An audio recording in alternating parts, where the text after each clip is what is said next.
Hey, everybody. Jack O'Malley coming to you from Lansing this evening. I just walked in the door and getting ready for tomorrow's session and all that good stuff. Let me first of all say thank you.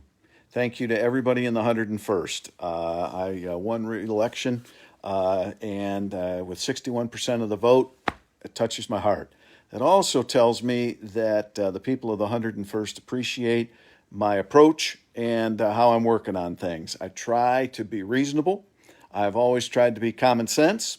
And even with people I disagree with, I try to listen to them and to the best of my ability and so that I at least hear their concerns.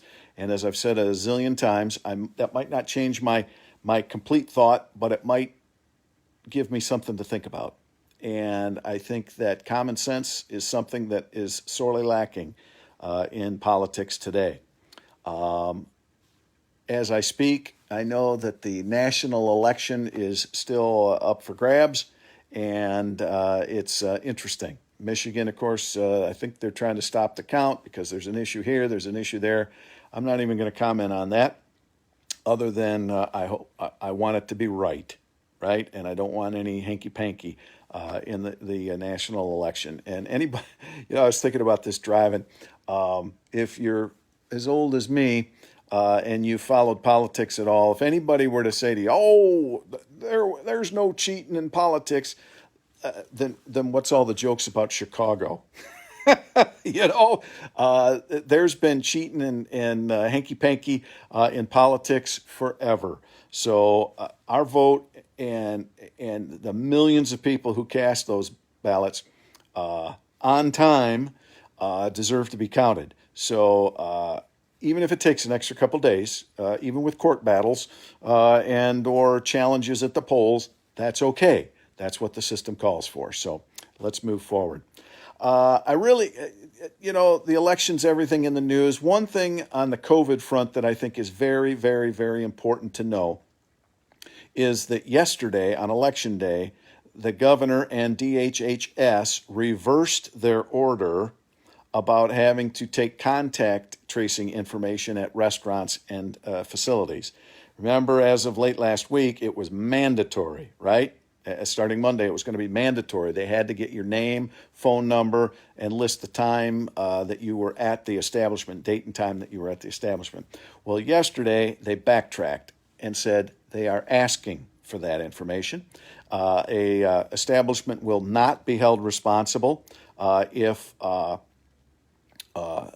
they don't get the information or if the information that's given is false. So, now I could applaud, yay, they did the right thing. But I'm going to go back to a comment that I made last week. Are we really in this together? So this is one of those things when I try to be common sense and explain things to people. The governor has not been working with the legislature. She isn't working with the stakeholders because she came out with this order and then had to backtrack on it after the stakeholders screamed. Why didn't she talk to the stakeholders beforehand? Say, hey, we're looking at doing this. How should we do it? They also, the same thing about the contact tracing at restaurants and things, had been tried out in Washington State. And guess what happened? Their governor and their people tried to do the exact same thing. They did it, and everybody screamed. So what did Washington State say? Well, you know what? We're just going to do it voluntarily. We won't hold anybody accountable. So why don't they see that? Why don't they learn? Now, some would say they didn't want to and they were hoping to sneak something through. I don't know.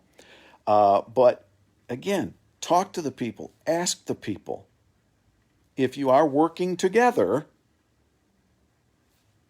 you would do that. And that's why, I laugh too, and I've said this before on the comments. People who support the governor think I'm just the devil's dog for not sticking with the governor. Well, and then I got people on the right who are calling me everything but a whatever because I'm not fighting the governor enough. Again, common sense. Let's talk this through. Let's call the things out when they're not right.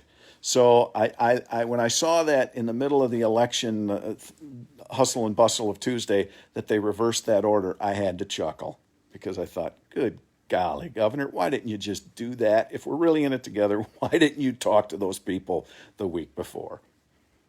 So, with that, I want to thank the people of the 101st, because 61% of the vote said, Jack, you're doing it right. Keep going. But I also know that 39% of the people didn't vote for me, and I understand that. But I promise to keep working hard. I promise to keep listening, and my goal is to be commonsensical and get it done. All right? And I think another thing that's hugely important, and I'm in politics, so sometimes politics comes into play. I was thrilled to see that the Republican majority remains in the House of Representatives.